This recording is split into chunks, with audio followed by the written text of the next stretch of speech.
पर्यंत नजर पोचत नाही तिकडे बहिणीच आहे. आणि म्हणून मी माझ्या बहिणींना नमस्कार करायला आलोय, आपला आशीर्वाद घ्यायला आलोय. खरं म्हणजे येताना पाहिलं चित्र की सगळ्या रस्त्यावर, गच्चीवर, बाल्कनीमध्ये सगळीकडे बहिणी पण होत्या, भाऊही होते. मी पालकमंत्र्यांना विचारलं, अरे सगळी माणसं इकडे आहेत म्हणजे तिकडं मंडपामध्ये कोण आहे की नाही? बोले मंडपात जागा नाही म्हणून हे बाहेर आलेले आहेत सगळे. आणि येता येता त्यांना भेटता भेटता, त्यांचा आशीर्वाद घेता घेता, त्यांना पाहत पाहत, त्यांना भेटत भेटत येईपर्यंत इथे आता मला उशीर झाला. तुम्ही मला वाटतं 11-12 वाजल्यापासून बसलेलात ना? 10 वाजल्यापासून? बापरे. म्हणजे माझ्या खऱ्या बहिणी खऱ्या प्रेमाने इथं आलेल्या आहेत. भावावर तुमचं मनापासून प्रेम आहे आणि माझ्या बहिणींवर देखील माझं मनापासून प्रेम आहे. आणि म्हणून तुम्हाला मी एवढा उशीर आपल्याला या ठिकाणी थांबायला लागलं त्याबद्दल मी आपली दिलगिरी व्यक्त करतो, माफी मागतो. तुम्ही खाली जरा, हे सगळे व्हिडिओवाले जरा खाली बसा, इकडे जरा प्लीज खाली बसा. सगळे पोलीस बाजूला व्हा, सगळे जरा सगळे खाली बसा, सगळे कॅमेरामन सगळे खाली बसा. आणि तुम्हाला एवढा उशीर थांबावं लागलं याबद्दल हा तुमचा भाऊ तुमच्या समोर नतमस्तक होतोय. अरे खाली बसा.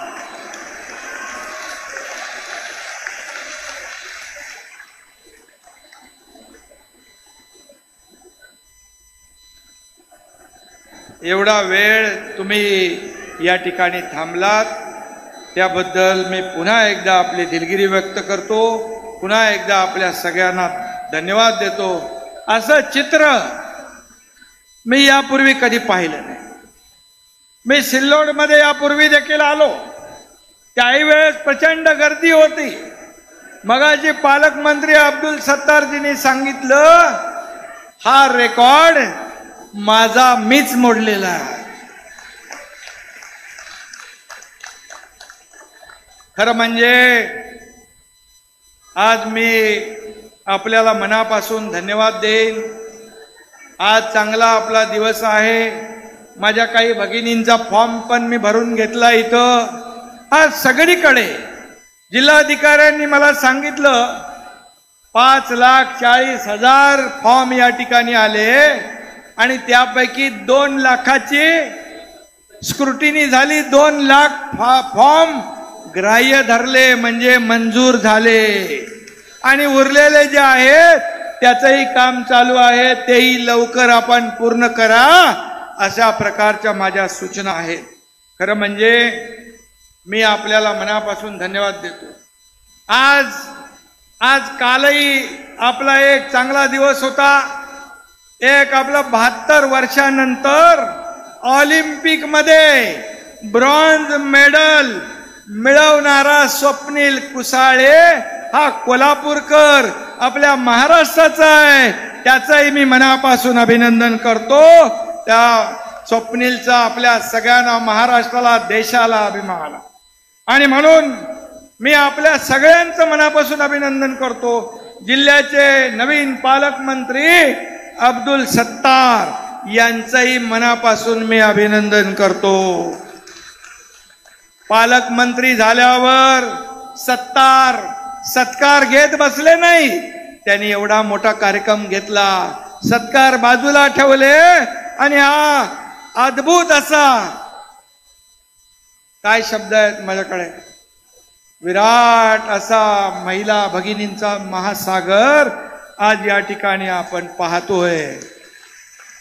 सत्तार फक्त गर्दी जमवत नाहीत, तर गर्दीचा महासागर जमवतात, तो या ठिकाणी आपण पाहतोय. मी यापूर्वी देखील कार्यक्रमाला आलोय. सत्तारजी, बॅटिंग तुमची बघून आता विरोधकांच्या पायाखालची वाळू सरकलेली आहे आणि यापुढे त्यांना घाम फुटलाय. आता आपल्याला बॅटिंग करायला मिळणार नाही हे त्यांना कळून चुकलंय. आणि म्हणून मी एवढंच सांगतो, मी एवढे दिवस म्हणायचो मला एक सख्खी बहीण आहे, परंतु मुख्यमंत्री झाल्यानंतर राज्यातील लाखो बहिणी मला मिळाल्या तुमच्या रूपाने. हे माझं भाग्य आहे. हे प्रेम, हे आशीर्वाद. आज येताना रस्त्यामध्ये माझ्या बहिणी ओवाळणी करत होत्या, राख्या बांधत होत्या. त्यामुळे तुमच्यापर्यंत यायला तुमच्या भावाला उशीर झाला, मला समजून घ्या. आणि म्हणून मी तुमची माफी अगोदरच मागितली. तुम्हाला नतमस्तक झालो, तुम्हाला दंडवत घातलाय, कारण तुम्ही एवढा वेळ थांबला. आणि म्हणून एवढा शोषिक आणि सहनशीलता इतर कुणामध्ये असू शकणार नाही, त्या माझ्या बहिणींमध्ये आहे. ती तुम्ही आज दाखवून दिलेली आहे. आणि म्हणून इतका नशीबवान भाऊ पण मिळवायला देखील नशीब लागतं. ते या तुमच्या एकनाथ शिंदेला मिळालं, त्याबद्दल देखील मी आपला मनापासून आभारी आहे. या ठिकाणी ही योजना निर्णय घेतल्यानंतर मी आदरणीय प्रधानमंत्रीजींना पण सांगितलं. त्यांनी म्हटलं, अभिनंदन केलं, शाबासकीची थाप दिली. बोले अशा योजना केल्या पाहिजे. अशा योजना म्हणजे महिला सक्षमीकरण झाल्याशिवाय, महिलांना स्वतःच्या पायावर उभं केल्याशिवाय देश महासत्तेकडे जाऊ शकत नाही. हे त्रिवार सत्य आहे. आणि म्हणून महिला भगिनींना आपण म्हणतो, दुर्गा म्हणतो, लक्ष्मी म्हणतो, सरस्वती म्हणतो. फक्त फोटोमध्ये पूजा करून भागणार नाही, तर प्रत्यक्षात त्यांचे हात बळकट केले पाहिजे, त्यांना त्यांच्या पायावर उभं केलं पाहिजे. कुटुंबाला आधार देण्यासाठीच आम्ही या योजना सुरू केलेल्या आहेत. आणि म्हणून एक स्त्री महिला म्हणजे अख्खं कुटुंब असतं. राज्यातलं प्रत्येक कुटुंब सुखी झालं पाहिजे, समाधानी झालं पाहिजे. त्यांच्या जीवनामध्ये आमूलाग्र बदल घडला पाहिजे, त्यांच्या जीवनात चांगले दिवस आले पाहिजे. हेच सरकारची भूमिका आहे आणि ह्यासाठीच सरकार काम करतंय. आणि म्हणून जेंडरची त्या चर्चा न करता जेंडर बजेटिंगची आम्ही तात्काळ तेही आम्ही सुरू केलं. आपल्याला शैक्षणिक, आर्थिक, राजकीय आणि सामाजिक अशा क्षेत्रात महिलांना सक्षम करायचं आहे. मुख्यमंत्री माझी लाडकी बहीण योजनेमध्ये महिन्याला 1,500, वर्षाला 18,000 रुपये आपल्याला खात्यामध्ये मिळणार आहे. आणि एका घरात 2 माझ्या बहिणी असतील तर 1,500 गुणिले 1,500 प्लस 1,500 3,000 रुपये, वर्षाला 36,000 रुपये आपल्या खात्यात जमा करणार हे सरकार आहे. आणि म्हणून मुलीचा जन्म ही जी काही ही योजना आहे, फक्त रक्षाबंधन किंवा फक्त भाऊबीजेची नाही आहे. ही योजना दर महिन्याला सरकारकडून माहेरचा आहेर माझ्या भगिनींना मिळणार आहे. ही कायमस्वरूपी आहे. आणि म्हणून हा शब्द तुमच्या या भावाचा आहे. या सिलेंडर 3 मोफत देण्याचा निर्णय देखील आपण घेतलाय. आणि त्यात का घेतला? संसाराला थोडा हातभार लागेल, संसाराची चिंता कमी होईल. परवाच आम्ही या योजनेचा देखील GR काढलाय. आणि त्यामुळे मी आपल्याला एवढंच सांगतो, मुलीचा जन्म झाल्यापासून 18 वर्ष होईपर्यंत 1,00,000 रुपये सरकार तोही निर्णय आपण घेतलाय. कारण मुलींना लखपती करण्याची योजना देखील आपल्या सरकारने केली आहे. आता मुलींचं उच्च शिक्षण, कुणाला इंजिनियर व्हायचंय, डॉक्टर व्हायचंय, वकील व्हायचंय, त्याची सगळी अख्खी 100% फी माफ करण्याचा निर्णय आपल्या सरकारने घेतलेला आहे. मला एकदा रात्री फोन आला 12:30 वाजता. एका मुलीने 50% फी आपण सरकार भरत होतो, 50% पालकांना भरायची होती, ती 50% देखील पालक भरू शकले नाहीत, म्हणून त्या मुलीने आत्महत्या केली. कशाला पाहिजे सरकार? मी रात्री 1:45 वाजता संबंधित मंत्री चंद्रकांत पाटील यांना फोन केला आणि त्यांना सांगितलं मुलींची 100% फी आपण माफ करूया. तो निर्णय आपल्या सरकारने घेतला. हे सरकार हे सर्वसामान्यांचं आहे. एसटी मध्ये आपल्याला 50% सवलत दिली. माझ्या भगिनी प्रवास करतायत की नाही एसटी मध्ये? एसटी मध्ये प्रवास करताना आपण बघा, हात वरती करा. बापरे, एसटी तोट्यात होती, तुमच्या 50% सवलतीमध्ये एसटी पण फायद्यात आली. आणि म्हणून आज एका वर्षामध्ये मुख्यमंत्री महिला सशक्तीकरण योजनेत एका वर्षात 2 कोटी महिलांना याचा फायदा झाला. खरं म्हणजे महिलांचे बचत गट आपण मजबूत करतोय. उमेद मार्टचं ऑनलाईन मार्केटही आपण उपलब्ध करतोय. 2.5 लाख सेल्फ हेल्प ग्रुपला आपण मदत करतोय.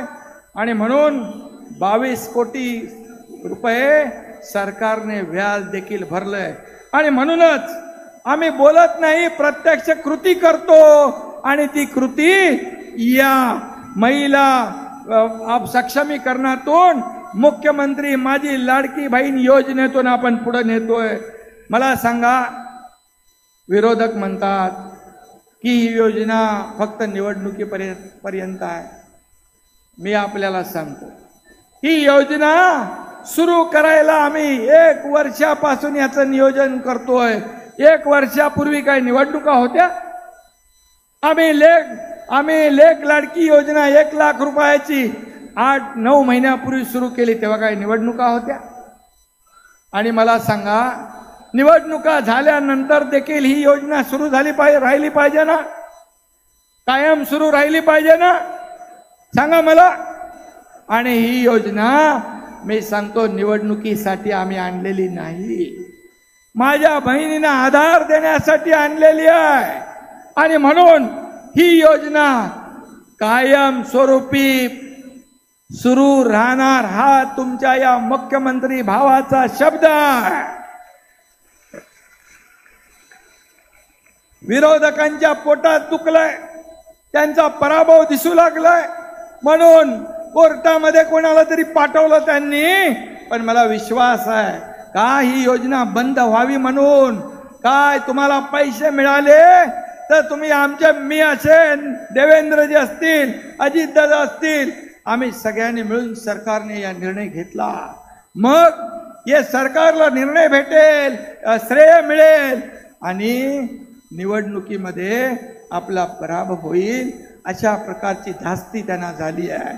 आणि म्हणून कसंही करून या योजनेला बदनाम करायचं, या योजनेला खोडा घालायचा, या योजनेसाठी कोर्टामध्ये जायचं, या योजनेसाठी स्टे घ्यायचा, अशा प्रकारचा प्रयत्न त्यांनी केलाय. पण मला विश्वास आहे माझ्या लाडक्या बहिणींवर कोर्ट, न्यायालय देखील अन्याय करणार नाही, तो देखील न्याय देईल.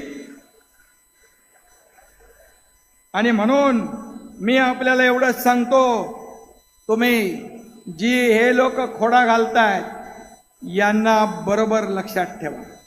हे कपटी सावत्र भाऊ आहेत. हे सावत्र भावांपासून सावध राहणार ना तुम्ही? तुम्हाला योजना देणारं महायुतीचं सरकार, तुम्हाला मी सांगतो, निवडणुका डोळ्यासमोर ठेवून आम्ही हे निर्णय घेतलेला नाही. ही आमची प्रिंटिंग मिस्टेक नसणार. निवडणुकीमध्ये म्हणायचं निवडणुकीचे चुनावी जुमले आहेत, परंतु हा जुमला नाही. खऱ्या अर्थाने आपल्याला कायम स्वरूपी सर्व जातीपातीच्या महिलांना ही योजना लागू होणार आणि ती कायम सुरू राहणार, हा माझा शब्द आहे. आणि म्हणून आम्ही या ठिकाणी तरतूद केलेली आहे बजेटमध्ये, अर्थसंकल्पामध्ये, अधिवेशनामध्ये तुम्ही ऐकलं असेल, अर्थमंत्री अजितदादांनी यावर आपलं भाषण दिलंय की ही योजना जी आहे, मुख्यमंत्री माझी लाडकी बहीण योजना, ही कायम सुरू राहणार. यामध्ये कुठेही शंका बाळगू नका, कारण हा एकनाथ शिंदे दिलेला शब्द पाळणार आहे. हा शेतकऱ्याचा मुलगा आहे, हा कष्टकऱ्याचा मुलगा आहे, हा तुमच्यातलाच आहे. आणि मला माहित आहे सर्वसामान्याचं कुटुंब चालवताना काय काय कसरत करावी लागते. त्यामुळे ही योजना या एकनाथ शिंदेच्या शरीरामध्ये रक्ताचा शेवटचा थेंब असेपर्यंत चालू राहणार, हा माझा वादा आहे, हा माझा शब्द आहे. तुम्हाला माहित आहे, एकदा शब्द दिला की शब्द पाळणार हा एकनाथ शिंदे आहे. आणि म्हणून 2 वर्षापूर्वी या राज्यातलं अगदी विकास विरोधी सरकार, नाकाम सरकार, घरी बसणार सरकार, फेसबुक लाईव्ह करणार सरकार आम्ही उलटून टाकलं आणि तुमचं सरकार आणलं, माझ्या बहिणींचं सरकार आणलं, माझ्या भावांचं सरकार आणलं. विरोधक म्हणाले लाडक्या बहिणी झाल्या, लाडक्या भावाचं काय? आम्ही लाडक्या भावाची पण योजना आणली आणि 10,000 पर्यंत त्यांना प्रशिक्षण भत्ता मिळणार. या देशातलं हे पहिलं राज्य आहे अशा प्रकारचं भावांना देखील योजना लागू करणार. आणि म्हणून 12वी डिप्लोमा डिग्री प्रशिक्षण घ्यायचं आणि स्टायपंड सरकारकडून घ्यायचं, ही योजना देखील आपण सुरू केली. आणि म्हणूनच मी आपल्याला एवढं सांगतो, मी जिथं जातो तिथं मला आशीर्वाद का देतात लोक? हे मायबाप, आशीर्वाद देणारे शेतकरी, कष्टकरी, कामगार, माझ्या महिला भगिनी, माझे युवक, या ठिकाणी तीच पोटदुखी त्यांना उठली आहे. कारण त्यांच्या पायाखालची वाळू सरकली आहे की आता होणार काय? ये लोकसभामध्ये फसवून मतदान घेतलं, परंतु आता ही सगळी जनता समजदार आहे, सुज्ञ आहे. घरी बसणाऱ्यांना नाही, लोकांमध्ये जाऊन काम करणाऱ्यांना हे जनता पाठीशी उभी राहणार आहे. आणि म्हणून मी आपल्याला एवढंच सांगतो, म्हणतात पैसे कुठून आणणार? तुम्हाला मी शब्द देतो, या लाडक्या बहिणीच्या योजनेसाठी 45,000 कोटी रुपयाची तरतूद आपल्या सरकारने केलेली आहे. 45,000. भावांसाठी 15,000 कोटी, 10,000 कोटी रुपयांची तरतूद आपण केलेली आहे. आणि म्हणून हा तुमचा भाऊ देणारा आहे, घेणारा नाही, हा देणारा आहे. आणि म्हणून हे महायुतीचं सरकार अनेक योजना लागू केल्या. मी त्या योजना सांगू इच्छित नाही, त्याला वेळ पुरणार नाही. आणि म्हणूनच आज महिलांच्या चेहऱ्यावरचं जिल्ह्यात तालुक्यामध्ये महिला फॉर्म भरतात, अर्ज भरतात. त्यामुळे विरोधक घाबरलेत. आता मला सांगतात हा घटनाबाह्य मुख्यमंत्री आहे, हे घटनाबाह्य सरकार आहे, हे आज पडेल, उद्या पडेल, परवा पडेल. आता ते लोक त्यांच्या कार्यालयासमोर बोर्ड लावू लागले, मुख्यमंत्री माझी लाडकी बहीण योजना. पण मुख्यमंत्र्याचा फोटो नाही लावत, त्यांचा स्वतःचा लावतात. समजलं? फॉर्म भरायला लागलेत. पण तुम्हाला मी सांगतो, फॉर्म आपण अधिकृत सेंटर, कलेक्टर आपलं सेंटर कुठं ठेवलंय आपण? अधिकृत सेंटर. सगळ्या सेतू केंद्रावर अर्ज भरायचे. तुम्हाला कार्ड पहिले आपण अटी टाकल्या होत्या, आम्ही काढून टाकल्या, सुटसुटीत केलं. त्यामुळे अधिकृत ठिकाणीच फॉर्म भरायचा, नाहीतर कोणाच्या तरी हातात आपण फॉर्म भरला तर ते फॉर्म फाडून टाकतील आणि सरकारला बदनाम करतील. म्हणून तुम्ही देखील सावध राहा. काय म्हणाले? ऑनलाईन पण आहे, ऑफलाईन पण आहे. सगळ्यांना ऑनलाईन कुठं? माझ्या बहिणी नाही ते. ऑनलाईन पण ऑफलाईन पण. तुम्हाला पैसे देण्यासाठी आम्ही सुटसुटीत सगळं केलेलं आहे. अटी शर्ती आम्ही काढून टाकल्या. आणि म्हणून तुम्हाला पैसे देण्याची आमच्या सरकारची दानत आहे, आमची देण्याची नियत आहे. आणि म्हणून आम्ही देणार. विरोधक किती काही केलं तरी सुद्धा बिलकुल आम्ही त्यांच्याकडे लक्ष देत नाही. आणि खऱ्या अर्थाने आपल्याला मी एवढंच सांगेन, महायुती सरकारचा इरादा नेक, सुरक्षित ठेवणार बहीण आणि माझी लेक. आणि म्हणून तुम्हाला मी सांगतो की हे सरकार जे महाविकास आघाडी जे द्वेषाचं आणि सुडाचं राजकारण करतंय, पण आम्ही सुखाचा आणि समृद्धीचा मंत्र घेऊन राज्य समृद्ध करायला निघालोय. म्हणून एवढंच सांगतो, हा मराठवाडा आहे, संभाजीनगर जिल्हा आहे, या मराठवाड्याची आम्हाला दुष्काळ वाडा ही ओळख पुसून टाकायची आहे. आणि या मराठवाड्यात मराठवाडा वॉटर ग्रीड जे महाविकास आघाडी सरकारने बंद केलेलं आपल्या महायुती सरकारने सुरू केलं, त्याला प्रधानमंत्री केंद्र सरकार देखील आपल्याला मदत करणार आहे. म्हणून जिकडे दुष्काळ आहे त्या दुष्काळाला देखील आपण नदी जोड प्रकल्पाने आपण जोडतोय. परवा केंद्रामध्ये दिल्लीत बैठक होती, मराठवाड्याचा विषय मी मुद्दाम काढला आणि त्यालाही प्रधानमंत्री महोदयांनी आपल्याला सकारात्मक उत्तर दिलं. आणि म्हणून मी आपल्याला एवढंच सांगतोय, उद्योग पण आले ना संभाजीनगरमध्ये, उद्योग आलेत, उद्योग येतात, लोकांना रोजगार मिळेल. आणि म्हणून मध्ये एवढंच सांगतो मी विरोधकांना एवढंच सांगतो, एवढी पोटदुखी नसावी, एवढे चिडचिड झाली आहे, एवढे चिडले आहेत आणि बिथरले आहेत, त्यातून काही पण बोलू लागलेत, याला संपेन त्याला संपेन, अशी भाषा कधी महाराष्ट्राने ऐकली नाही. आणि सुडाचं राजकारण हे महाराष्ट्र कधी सहन करत नाही. आणि म्हणून त्यांना काम पाहिजे, घरी बसलेले लोक नको, काम करणारे लोक पाहिजे. मला सांगा, हा एकनाथ शिंदेला तुम्ही टीव्ही मध्ये बघता, कुठे दुर्घटना झाली, पूर आला, इरशाळवाडीचा डोंगर कोसळला, तिथे कितीतरी लोक मेले, त्यांच्या मदतीला हा एकनाथ शिंदे स्वतःचा जीव धोक्यात घालून गेला आणि त्यांना मदत करण्याचं काम. घरी बसून हे सगळं होत नाही, घरी बसून नाही होत. लोकांच्या शेतावर जावं लागतं, शेतकऱ्यांमध्ये जावं लागतं, त्यांचं दुःख ऐकावं लागतं. माझ्या बहिणी मला जेव्हा जेव्हा भेटतात तेव्हा तेव्हा काही ते सांगतात, त्यांचे प्रश्न आम्ही प्राधान्याने सोडवतो. आणि म्हणूनच मी आपल्याला एवढंच सांगतो की विरोधकांच्या खोट्या प्रचाराला आपल्याला बळी पडण्याची आवश्यकता नाही. खरं म्हणजे मी काही सोन्याचा चमचा घेऊन जन्माला नाही, मी गरीब कष्टकरी शेतकऱ्याच्या कुटुंबामध्ये जन्माला आलोय. म्हणून मला दुःख काय असतं, गरिबी काय असते याची जाणीव मला आहे. आणि म्हणून ही योजना कदापि बंद होऊ देणार नाही. किती विरोधकांनी आकांड तांडव केलं तरी सुद्धा ही योजना सुरू झाली. आता रक्षाबंधनच्या अगोदर तुमच्या खात्यामध्ये 2 महिन्याचे पैसे जातील.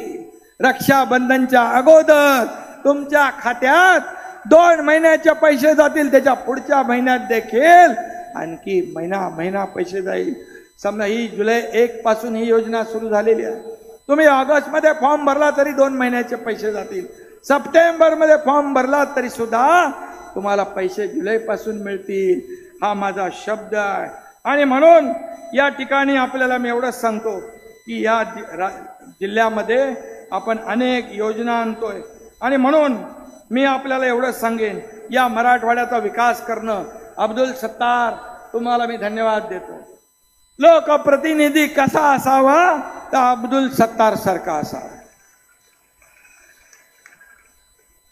पालकमंत्री पद मिळाल्यावर सत्कार घेत सुटला असता, पण सत्कार न घेता त्यांनी ही मगाशी मी म्हटलं की ही योजना कशी राबवतोय ते सांगितलं.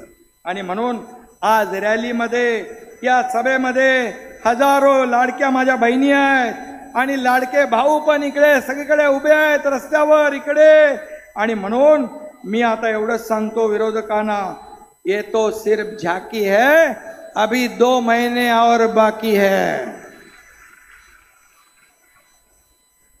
माझी लाडकी बहीण आणि लाडका भाऊ योजना सुरू केल्यानंतर या ठिकाणी बाजारामध्ये बर्नॉलची विक्री जास्ती सुरू झाली. बर्नॉल माहित आहे ना, बर्नॉल कशाला लावतात ते तुम्हाला माहित आहे. आणि म्हणून आता बर्नॉल देखील बाजारामध्ये त्याची कमतरता झाली आहे. एवढी आग लागलेली आहे, बर्नॉल संपलाय, विक्री अजून मागणी वाढली आहे. आणि म्हणून तुम्हाला मी सांगतो, आता एकच करा, तुम्ही आपले फॉर्म नीट भरा, सेतूमध्ये भरा, जिथं जिथं आपल्याला जागा दिलेली आहे त्या त्या ठिकाणी फॉर्म भरा. तुम्हाला तुमची नोंद झाली आणि आम्ही सुटसुटीत केले. मला कलेक्टरनी सांगितलं मगाशी, आम्ही सुटसुटीतपणे माझ्या बहिणींना पैसे देणार. आणि म्हणूनच हिरकणी कक्ष महिलांसाठी बांधण्यासाठी यांनी 75 लाख रुपयाची मागणी केली आहे. ती देखील मी इथं जाहीर करतो. माझ्या बहिणींसाठी हिरकणी कक्ष देखील या ठिकाणी सुरू करा. आणि म्हणून मी पुन्हा एकदा सगळ्या महिला भगिनींना मनापासून धन्यवाद देतो, आपले आभार मानतो, आपल्याला धन्यवाद देतो. आणि आलेल्या सगळ्या माझ्या बहिणींना मी भाऊ म्हणून आपल्याला शब्द देतो. विरोधकांनी किती आकांडतांडव केलं, किती खोडा घातला, तरी ही योजना सुरू झाली आहे. ही योजना कायम सुरू राहील. हा तुमच्या या एकनाथ शिंदे भावाचा शब्द आहे. धन्यवाद. जय हिंद, जय महाराष्ट्र. जय हिंद.